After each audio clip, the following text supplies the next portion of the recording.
Hey guys, my name is Steven Sharif and I'm the creative director here at Intrepid Studios. We're working on an upcoming MMORPG named Ashes of Creation. And I'm pretty excited to share with you today on this Kickstarter what we're all about. Ashes of Creation is an open world, non-faction based MMORPG set in a high fantasy world. One of the reasons that I started Intrepid Studios to create Ashes of Creation is because I myself am a gamer. I've been a gamer playing MMORPGs since I was 7 years old, and I've really never experienced a community quite like what MMORPGs have to offer. It's a diverse community. There's a lot of people involved. I mean, thousands of players from across the world, and it was just such a passion of mine to be able to experience that involvement in a game like an MMORPG. Over the past several years, having played MMORPGs, I was kind of not impressed with what has been coming out of the genre. A lot of pay-to-win, cash grab style games, and I just felt that there could be something better. And, if you want to get things done right, sometimes you just have to do them yourself. So in order to accomplish these goals for Ashes of Creation, I really needed to find a team that had a lot of experience with MMORPG production in the past, because as you know, an MMORPG is a massive project. There's a lot of good talent here, and we were able to pull together a pretty amazing team, a team that's worked on Star Wars Galaxies, EverQuest 2, Call of Duty, and a lot of other titles. The reason we're here on Kickstarter is because we want to expand the scope of our project. We want to make it bigger and better. We also want to give an opportunity to you to participate in that community development, to be in on our discussions of design. We feel that Kickstarter and crowdsourcing is a pretty good avenue towards that development. Ashes of Creation is really about four primary pillars of our development. It's about our node system, which is an integral part of exactly how the world works and interacts with you as the player. It's also about our meaningful conflict, PvP, and how you can catalyze change in the environment around you. The economy is our third pillar, which focuses on incentivizing you as the player to get out in the world and interact with it. And last, but most important, potentially, is our narrative. The narrative really holds all of those systems together and keeping you as the player interested in exactly what different outcomes come about.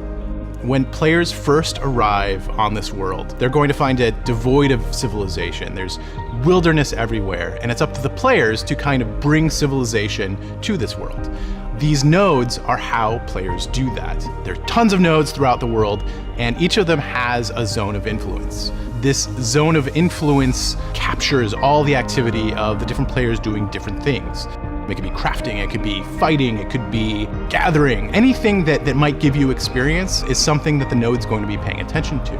And as you level up your character, the node levels up with you. And as it levels, more and more civilization gets attracted to that area. We want the world to react to the player. That's the most important part, is the world is reacting to your actions. Different nodes attract different events.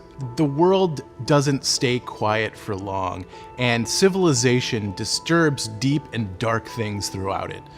A city that grows up on the side of a mountain might dig a little bit too deep and might disturb the things that are below.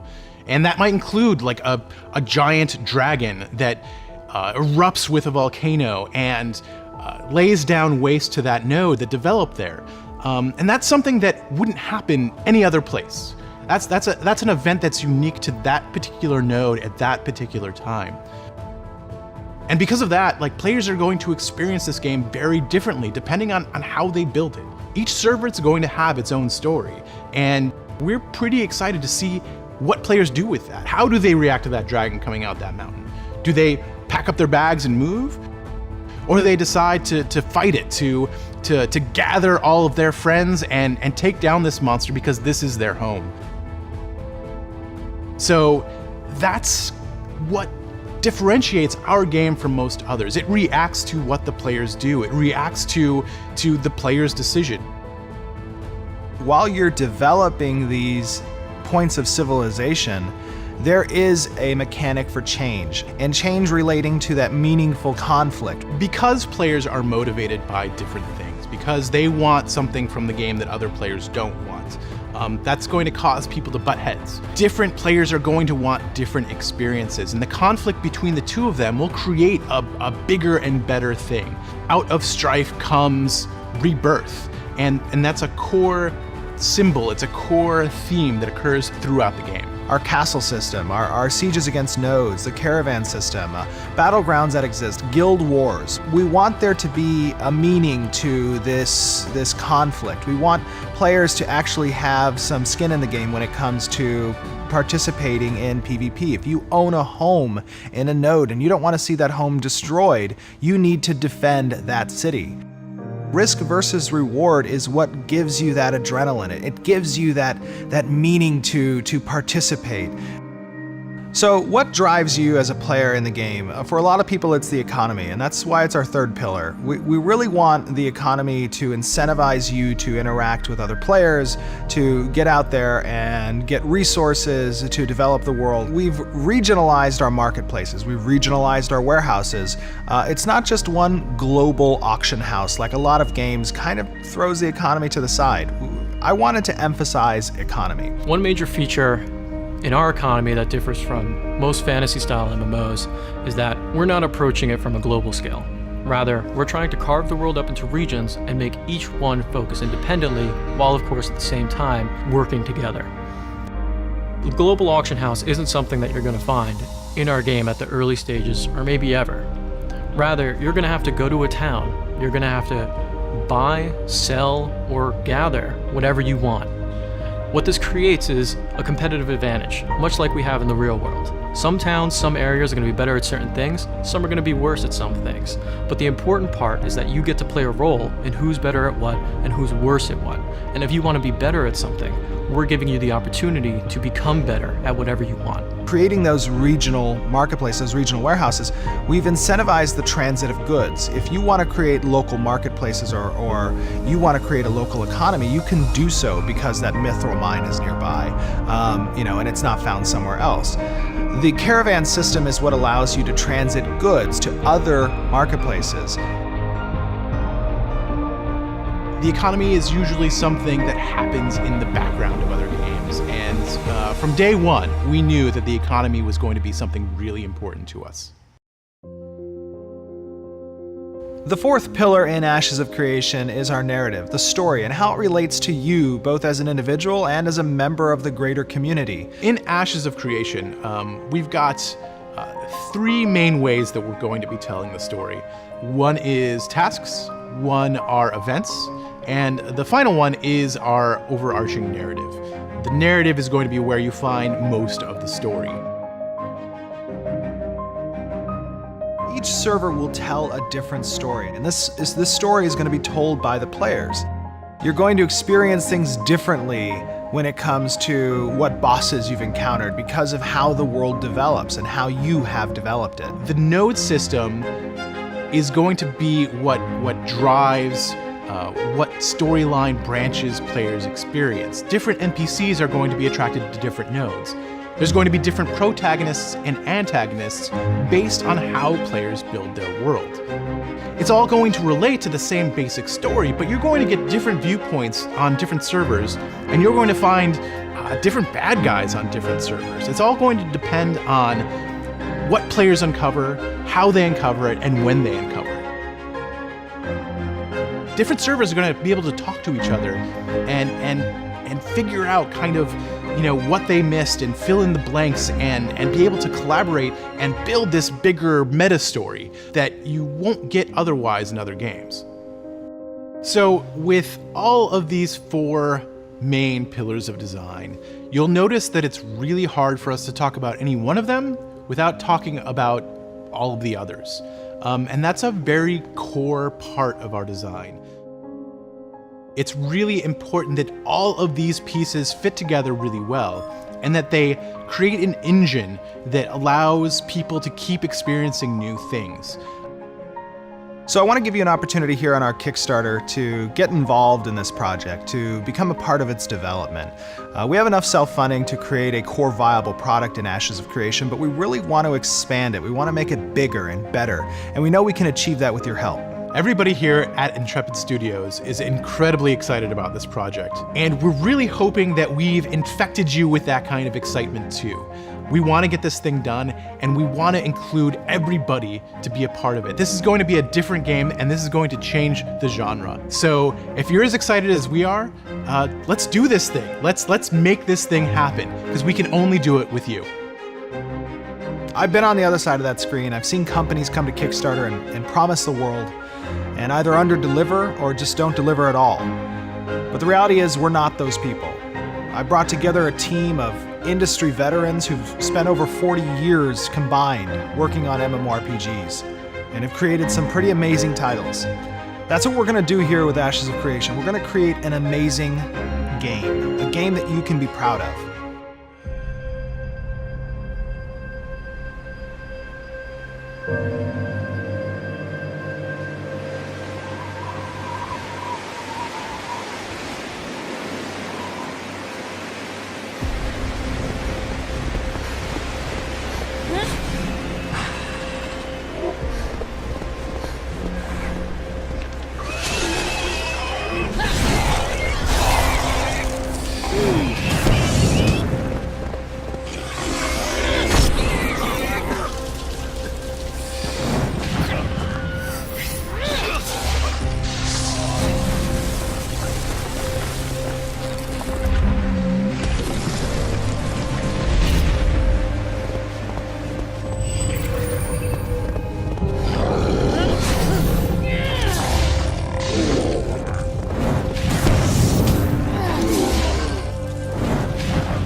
Hey everyone, my name is Stephen Sharif, and I'm the creative director here at Intrepid Studios. Many of you have seen our MMORPG in development, Ashes of Creation. Well, I'd like to take you through part 1 in a series of videos that will explain probably the most important system in the game, our node system. This system is what enables players to develop the world around them, affecting everything from the story of the world to the content that players experience. All throughout the world in Ashes of Creation exist nodes. These nodes at first exist behind the scenes, unknown to the players as collection points for activities. These nodes are divided into zones of influence, or ZOIs as we call them, represented here by the different colored areas, and within each zone is a node as shown. A node represents a specific location where a camp can form and gradually be developed into a village, then a town, to a city, and eventually a metropolis. Every activity a player participates in will fall within a specific node's ZOI, and these activities will contribute to that specific node's development. This is important because only so many nodes can be developed, and certain content is locked behind which nodes develop. This can create conflict between different communities that have a vested interest in the development of certain nodes. When you first enter the world, you will arrive through one of the great divine gateways. These portals are remnants of the civilizations that once inhabited this world. Your ancestors fled their home in haste, and now an eternity has passed, and these divine gateways have opened once again, leading you back to the world of your origin. As our players begin to explore their surroundings, they will find a world teeming with valuable resources, complex quests, and monstrous foes. In this case, one of our players has found some ore to mine, which allows her to progress her artisan class by collecting materials from the world. This other player has begun to harvest wood he needs for building supplies to construct a home on the hillside. As they collect these materials, they are both gaining character experience while at the same time contributing experience to the node that resides within this specific zone of influence. As players participate in more activities, this node will collect enough experience to advance to the next stage of development. All the activity in this area has brought the base node to stage 1 in its development. We call this the NPC stage. Until now, this node was unknown. But the arrival of these NPCs unlocks access to new activities for the players, and as the node continues to progress through each level, it will attract more NPCs, which will provide evolving content that reflects this specific node's location. Let's fast forward to a level 4 node, the town stage. Notice that a new monster is threatening our newly formed town. If this node had not been developed, it may have never revealed itself. The world itself is reacting to the advancement of specific nodes. This town was advanced near forests and mountains, drawing the attention of the sinister creatures that dwell within. If the town had been formed along the coast, perhaps this fisherman would have caught something more dangerous than the fish you see here. The content that exists in Ashes connects in some way to the location and advancement of the node system. It reaches level 5, becoming a city, and some new events are happening in the world. A bridge has been built to connect this area to a neighboring node. This will add a potential trade route that our caravan system will take advantage of, connecting two neighboring nodes and allowing for economic prosperity for players to capitalize on. However, all of this activity has triggered something deep within the mountain. All of this civilization has awoken an ancient dragon. The higher stage a node advances, the more significant events it draws toward it. Epic world bosses will reflect the development of specific nodes and their location. Our world is designed to react to the players by providing new and exciting chapters to an ever-evolving story. A story that reflects the actions of each server. A story that can change and adapt to provide the players an immersive tale woven by the actions of the community.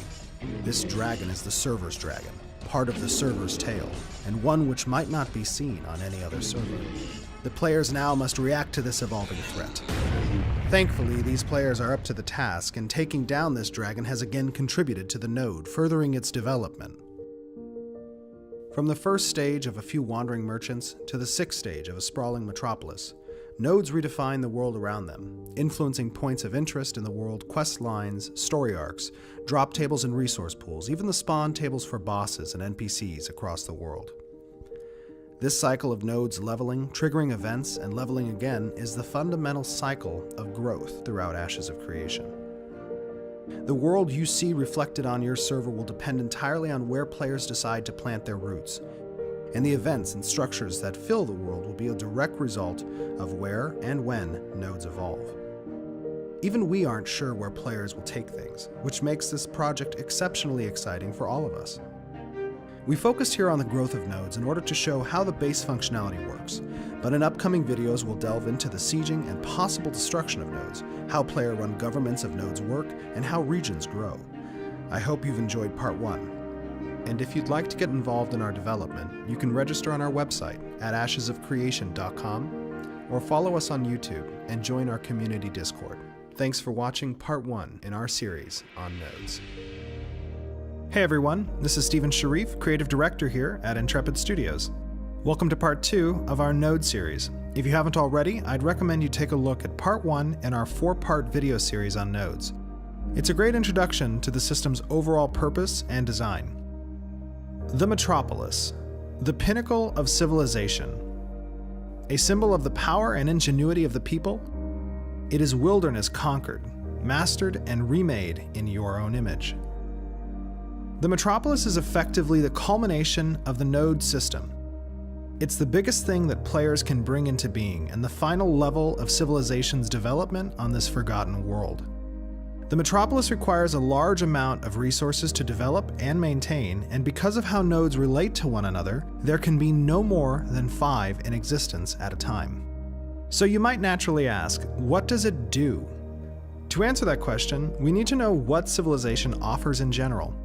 Every stage of a node's development comes with additional services and benefits, and these services really start to pick up at stage 3, the village stage.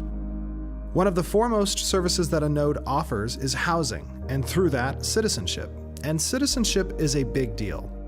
There are 3 primary means of acquiring housing. The first is our in-node housing. It's here that players can begin buying static housing. These buildings belong to the node, and as a node levels up, the housing levels up with it.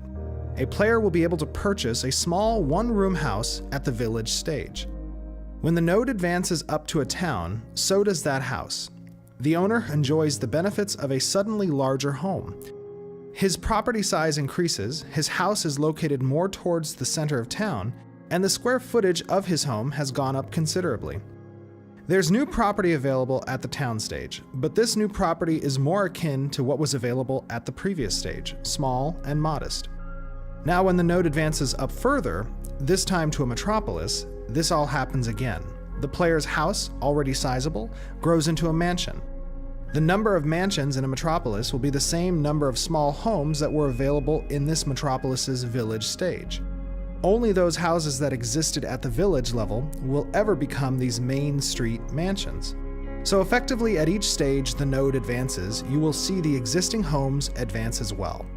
This makes getting in early for a node pretty important, and introduces a real estate aspect to owning in-node property. I know what you're thinking, and the answer is yes, you can sell these properties. These in-node housing options are at a premium, and we expect these to be hotly contested. But if you want to be a citizen, and there are no more in-node housing spots available, you do have some options. For instance, at the town stage and above, your node's politicians will have the option to open up instanced apartments. These are internal-only spaces which can be decorated to your desire. Different price points will offer different sized apartments, and apartment rentals will also offer citizenship. They won't have external spaces to build out, and they aren't quite as prestigious as in-node housing, but they'll still offer some housing functionality to those who really want to be a citizen of a specific node. The final type of housing available are our freeholds. These plots of property can be built anywhere within a node's zone of influence, and only after a node reaches stage 3. These are sizable plots of land that all sorts of structures can be built on. Inns and taverns, forges, smelters, lumber yards, mills, stables, are all things that you might find on a freehold. These plots of land are where a player can really get creative with their buildings. Because they're built within a node's zone of influence, they grant citizenship as well. The larger the node, the bigger the zone of influence is, which means more freeholds can be built. As you may know, nodes have 4 different types: scientific, economic, militaristic, and divine. These types unlock different buildings at each level of a node's progression, contributing progressively larger benefits at each stage of a node's development. At the metropolis stage, these benefits are so wide-reaching that a scientific metropolis will feel very different from an economic metropolis, and a divine metropolis very different from a militaristic one.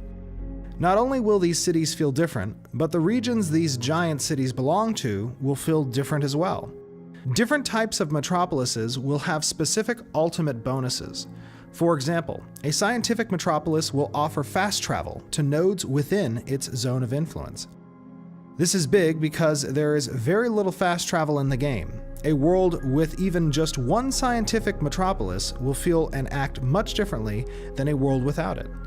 Similarly, an economic metropolis brings world-changing functionality to the table. Normally markets are local, and players can buy from and sell to only players who are in the same node.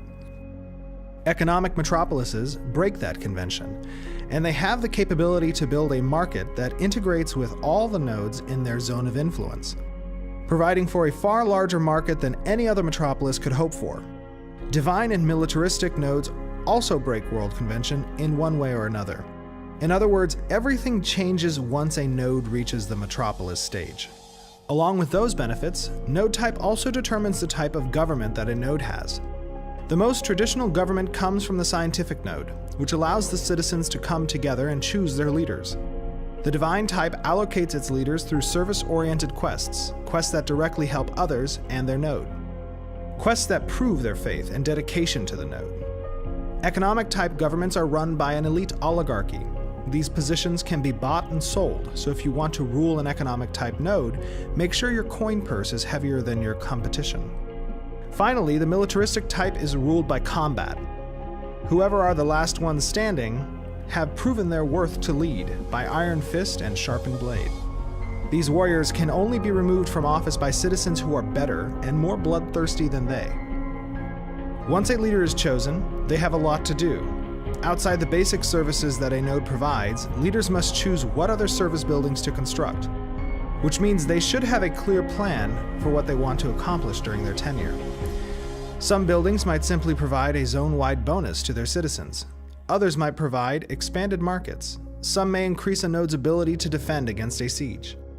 There is only so much space for these kinds of buildings, so the leadership will need to choose well in order to keep their citizens happy. Along that same line, leaders will need to tax their populations to provide these services, to construct these buildings, and to keep node atrophy at bay. Too much and their populations will abandon them. Too little and the node will decay and delevel. Savvy leaders can supplement their node's income with trade routes and trade agreements with other nodes. Be sure to provide some armed escorts for those caravans. Absentee leaders need not apply, as every leader can be replaced in the next election cycle. Citizens and only citizens reap the reward of the metropolis, gaining the benefits that their taxes pay for. Additionally, citizens can gain titles according to their position within society. Most of these are reserved for those who have been with the metropolis longest, but latecomers can earn their way to the top with enough effort and guile. Only citizens can participate in government and the different election processes. If their leaders have built marketplaces, citizens can set up shop there by purchasing time from the city and paying taxes on the goods they've sold. In Ashes of Creation, what is built can be destroyed, and metropolises are no different, but we feel that the effort to destroy something must be equitable with the effort to build something. Because of this, the higher level a node is, the more difficult and challenging the task of initiating a siege becomes. That means that sieging a metropolis will be an act of epic and world-shattering proportions. The success or failure of that siege will be written into the history books and likely impact every person on that server. Should it succeed, the metropolis will be deleveled or even destroyed, erasing the global benefits that it once provided, while at the same time opening up the opportunity for another node to take its place. Maybe one of a different type, maybe one led by a tyrant, or maybe none at all. Should that siege fail, that means that the hopes and dreams of the attackers, who should be legion in number, have been thwarted, and the status quo will endure. As I said in the beginning, metropolises are the pinnacle of civilization. They represent this through their size, through their systems, and through their citizens. Their weight is felt across the world, and once one is established, everything will change. For the better or for the worse? Well, that's up to you. I hope you have enjoyed this overview of the Metropolis. We have so much to share with you about Ashes during our development. Everyone here at Intrepid Studios is so appreciative of the support that you all have shown us, and it means so much to have you with us along the way. Please subscribe to our social media outlets and make sure to register on our website for updates. Our Kickstarter begins May 1st. We look forward to building Ashes of Creation into the MMORPG that we can all be proud of.